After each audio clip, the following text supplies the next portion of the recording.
Hello, my name is Tonya Mulholland, and I am a women's gender studies major at the University of Massachusetts, Dartmouth.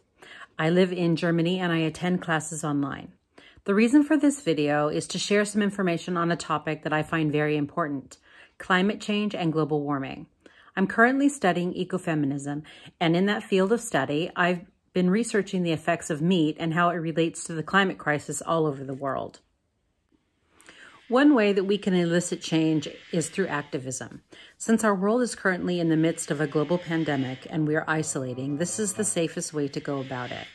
Deforestation has been an issue and occurring in the Amazon rainforest since the 1970s.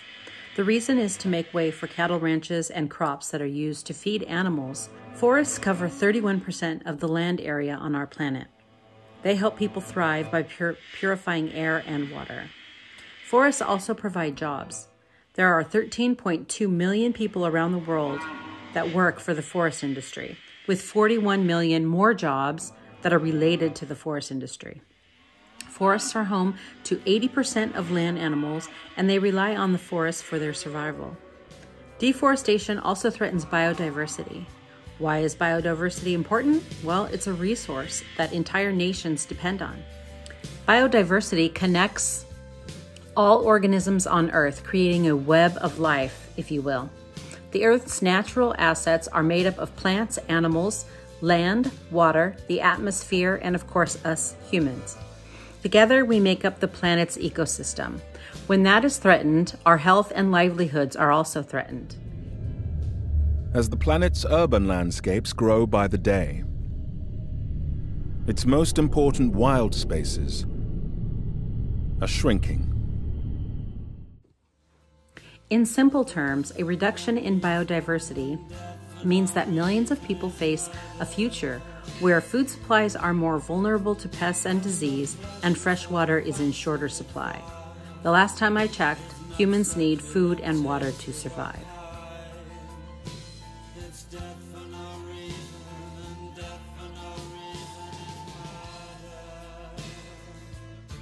Now let's talk for a minute about climate change and meat consumption.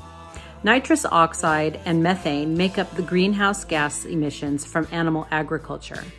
Methane is a gas that is produced by manure, otherwise known as animal poop. According to a journal article published by the Oxford academic, this gas affects the temperature of the climate 28 times more than carbon dioxide, which is produced by cars, industries, and humans. The nitrous oxide that comes from animal poop storage is a molecule with a global warming potential of 265 times higher than carbon dioxide. Climate change is an enormous problem, and thinking about how one person can help is an overwhelming thought. We can make a difference. We can reduce our carbon footprint, and here are ways in which we can accomplish that. We can ride a bike to school or to work, which cuts back on the impact of fossil fuels on the environment. We can use public transportation, which again reduces the number of cars on the road and therefore reduces greenhouse gas emissions. I've not had a car during the last 3.5 years that I've lived in Germany. I use the electric tram to get around town or the train for long distance travel. Use cold water to wash clothing. And instead of using a dryer, hang your clothes out to dry. I don't have a dryer, so I hang my clothes, which is very common all over Europe. We can also reduce the amount of meat we consume. This would help tremendously. The fewer animals being kept on farms, factory farms, the less poop they will produce, which would result in less climate-damaging greenhouse gases. One of the worst practices ever developed on the planet was this consumption of other animals for food and using them for resources. These things happen behind walls in these dark, horrible, stinky places where no one's allowed to enter. Nothing serious is going to change until there's just a catastrophe that forces us to change, that we just realize that we're killing the planet. Plant-based diets could reduce greenhouse gas emissions of up to 2/3, and 8 million lives could be saved. This is the social justice movement of our times. It affects the most number of beings. The reason for this video is to bring awareness to an issue that is important to sustain life on our planet and to advocate for change. If I can encourage people to commit to reducing their meat intake, then I've helped reduce our environmental impact. I'm not a vegetarian or a vegan. I am heading for a flexitarian lifestyle, however.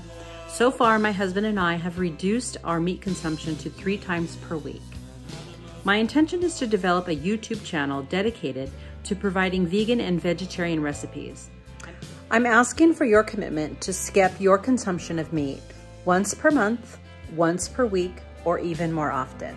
By getting your commitment to reducing the amount of meat you consume, together we could positively impact the environment and our health. Please join me in committing to reducing the amount of meat your household consumes. Please comment on my channel with your pledge of how many days per month, per week, or daily that you will commit to a plant-based diet.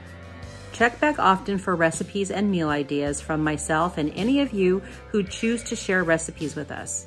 You can do a quick video on your phone and we will edit it and add it to this channel. If you are interested in sending a video recipe, please email it to me and we will do the rest.